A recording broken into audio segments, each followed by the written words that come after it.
तो बिल्कुल संगीतकार के तौर पर जिस शख्सियत ने लगातार शैलेंद्र के गीतों को अपनी आवाज़ से सजाया हो, एक ऐसा गीतकार जिसने ऐसे बोल के जरिए समाज के परिदृश्य को सामने रखा हो, एक से एक बेहतरीन गीतों को उन्होंने फिल्म इंडस्ट्री को दिया हो, कलाकार को कलाकार के दर्जे के तौर पर पहुंचाया हो, वैसे शैलेंद्र को सम्मान कब, इसे लेकर लगातार न्यूज़ 18 बिहार झारखंड की कोशिश जारी है। गीतकार जिसे गुलजार जैस शख्सियत ने ये कहा कि इसके जैसा कोई गीतकार नहीं, ऐसे बोल लिखने वाला कोई गीतकार नहीं।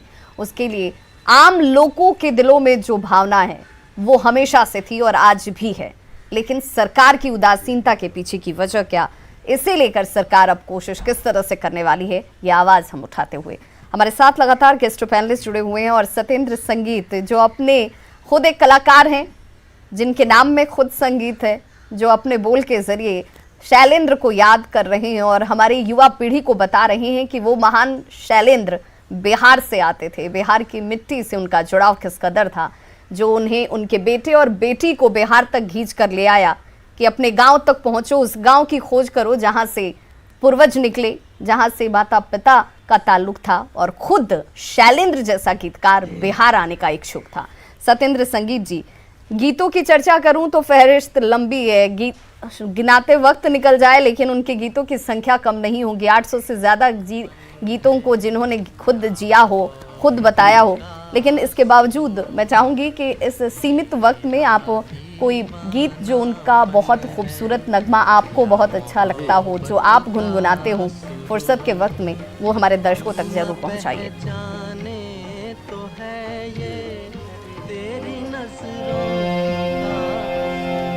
दुनिया बनाने वाले क्या तेरे मन में समाई, काहे को दुनिया बनाई तूने, काहे को दुनिया बनाई। दुनिया बनाने वाले क्या तेरे मन में समाई, काहे को दुनिया बनाई तूने, काहे को दुनिया बनाई।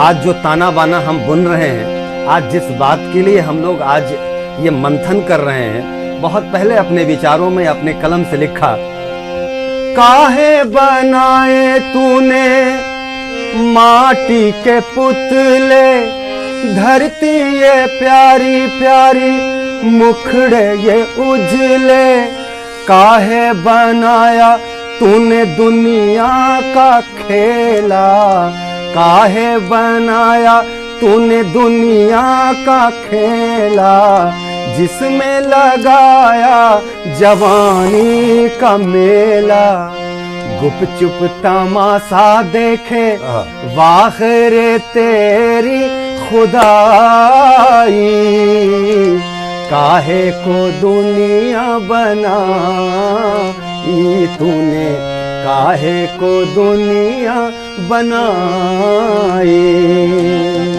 दुनिया बनाने वाले क्या तेरे मन में समाई, काहे को दुनिया बनाई तूने, काहे को दुनिया बनाई।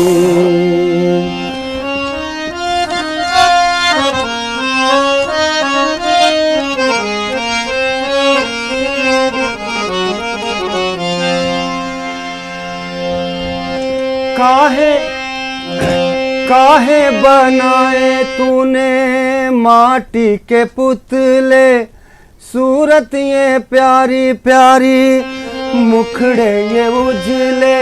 और उसके बाद वो लिखते हैं, तू भी तो तड़पा होगा मन को बना के, तूफान ये प्यार का मन में छुपा के, कोई छवि तो होगी आँखों में तेरी, कोई छवि तो होगी आँखों में तेरी, आंसू भी छलके होंगे पलकों पे तेरी, बोल क्या सूझी तुझको, काहे को प्रीत बनाई, काहे को दुनिया बनाई तूने, काहे को दुनिया बनाई। दुनिया बनाने वाले क्या तेरे मन में समाई, काहे को दुनिया बनाई तूने, काहे को दुनिया बनाई। और हमारे साथ इस वक्त देखिए डॉक्टर इंद्रजीत मॉस्को से इस वक्त जुड़ गए हैं। शैलेंद्र, जिनको आज एक कलाकार नहीं, एक बिहार वासी नहीं, आज पूरा देश याद करता है और याद करने के साथ अब उनके सम्मान के लिए लड़ रहा है, उनके सम्मान के लिए खड़ा है। डॉक्टर इंद्रजीत, आप कैसे देखते हैं, कैसे याद करते हैं शैलेंद्र को? मेरी तरफ से नमस्कार। द्रासुचे, यहाँ जैसे रूस की भाषा में नमस्ते बोलते हैं हम लोग। तो शैलेंद्र केवल उत्तर प्रदेश, बिहार या भारत के किसी एक राज्य तक सीमित नहीं है, पूरे देश और दुनिया में उनके गीत गाए और गुनगुनाए जाते हैं। मैं ये मानता हूँ कि जिस तरह से कथा जगत में जो स्थान प्रेमचंद जी का है, गायन की दुनिया में जो मुकाम लता मंगेशकर साहब जी का है, और फिल्म निर्देशन के क्षेत्र में जो हैसियत सत्यजीत राय साहब की है, वही प्रतिष्ठा, वही हैसियत, वही मुकाम गीत जगत में, फिल्म गीत जगत में और कविता के क्षेत्र में मैं कहूँगा वो शैलेंद्र जी का है। और शैलेंद्र के गीत केवल भारत में ही नहीं, रूस जहाँ मैं हूँ, अभी मैं मॉस्को में हूँ और यहीं से आपसे मैं हूँ, यहाँ भी उनके गीत आज भी लोकप्रिय हैं। आवारा हूँ ये गीत 1954 में, मैं थोड़ा बताना चाहता हूँ आपके दर्शकों को कि 1954 सितंबर में 5 फिल्में लेकर के एक डेलीगेशन हिंदुस्तान से मॉस्को आया था। सोवियत संघ उस जमाने में हुआ करता था और उसमें आंधियां, राही, ये 2 फिल्में जिसमें देवानंद साहब थे। आवारा राज कपूर नरगिस की फिल्म थी। 2 बीघा जमीन बलराज साहनी साहब और इसमें निरूपा राय जी थी, और एक फिल्म और थी राजू बावरा। ये 5 फिल्में यहाँ के दर्शकों को दिखाने के लिए लाई गई थी। और पहले दिन जब उद्घाटन हुआ तो पहले दिन 2 बीघा जमीन दिखाएगी, और संयोग की बात है कि 2 बीघा जमीन के भी सारे गाने शैलेंद्र जी ने लिखे थे और उनके 15 लोग आए थे। ख्वाजा अहमद दबाज साहब उस टीम के हेड थे, सलील चौधरी भी आए थे, ऋषिकेश मुखर्जी भी आए थे, विमल राय साहब आए थे, देवानंद साहब थे, राज कपूर, नरगिस, सारे 15 लोगों का एक डेलीगेशन आया था। तो यहाँ वो 15 दिन ये लोग रुके थे और ये 5 फिल्में एक एक दिन करके दिखाई गई। पहले दिन 2 बीघा जमीन दिखाई गई थी और बहुत पसंद किया, क्योंकि समाजवादी पृष्ठभूमि पर ये फिल्म बनी थी और लोगों ने बहुत पसंद किया।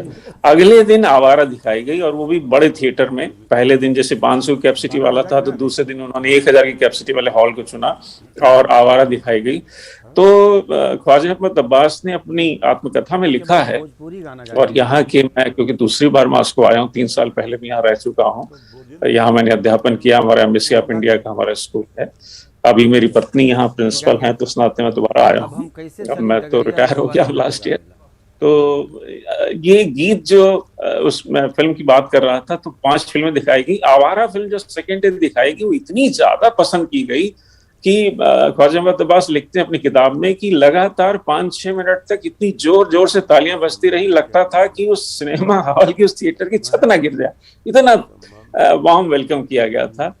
तो ये आवारा फिल्म, उसके बाद बताते हैं कि उस पहले तो एक ही प्रिंट था, प्रतियोगिता की तरह, मतलब एक तरह से दिखाने के लिए, एग्जीबिशन के लिए लोग लाए थे, लेकिन उसी समय कि उसके 50 प्रिंट बनाए जाएं और उसी भाषा में डब करके ही दिखाए जाएं, और फिर पूरे अलग अलग सोवियत संघ के अनेक केंद्रों में, तो जैसे चाहे ताशकंद, अब तो कब अलग देश बन गई है, सेंट पीटर्सबर्ग है, मॉस्को के कई क्षेत्रों में, तो ऐसे पूरे सोवियत संघ के अनेक क्षेत्रों में फिल्म दिखाई गई।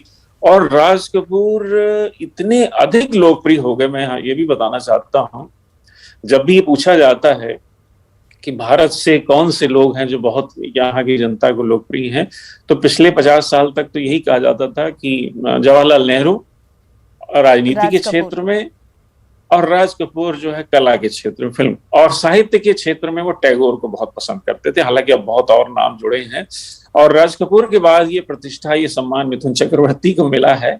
1985 में उनकी फिल्म आई थी डांस डांस, उसके बाद वो भी बहुत लोकप्रिय हुए। लेकिन राज कपूर की लोकप्रियता जो थी वो पूरे सोवियत संघ में थी, और वो यहाँ कई बार आए, और उनकी लोकप्रियता का आलम तो ये था जब नेहरू जी बल्कि 1 साल बाद आए थे। राज कपूर तो 1954 में आए, देवानंद साहब वगैरह, लेकिन जून 1955 में नेहरू जी आए थे और यहाँ उनका बड़ा भव्य स्वागत हुआ। और उसके बाद तो खैर लगातार हिंदी और रूसी भाषा, और यानी हिंदुस्तान और एक सोवियत संघ, या आज के दौर में कहें, दिन में कहें तो रूस, जो संबंध थे वो लगभग आज भी हैं। कल हम लोग मैं गया हुआ था अपने कुछ मित्रों के साथ, लेनिन का जो यहाँ संग्रहालय बना हुआ है, तो वो जो गाइड था हमारा, हम 10-12 लोग थे, तो उसने जाते ही पहले कहा कि हिंदी रूसी भाई भाई।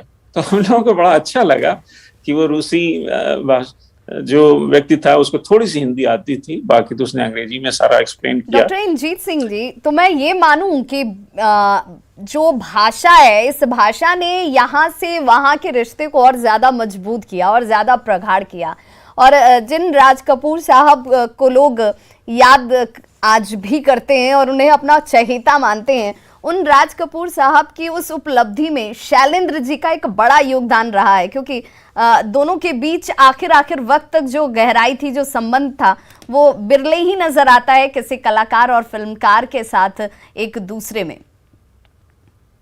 जी जी जी जी, मैं यहाँ मैडम ये भी बात कहना चाहता हूँ कि जो तीसरी कसम फिल्म बनी थी, पहली बात तो है कि शैलेंद्र के गीतों के बारे में 1 मिनट बात करें तो जो शैलेंद्र के गीतों का, मैं तो ये मानता हूं कि जिस तरह से कबीर के दोहे या तुलसीदास की चौपाइयां हैं या गालिब के शेर हैं, उसी तरह से लोकप्रियता शैलेंद्र के गीतों की है।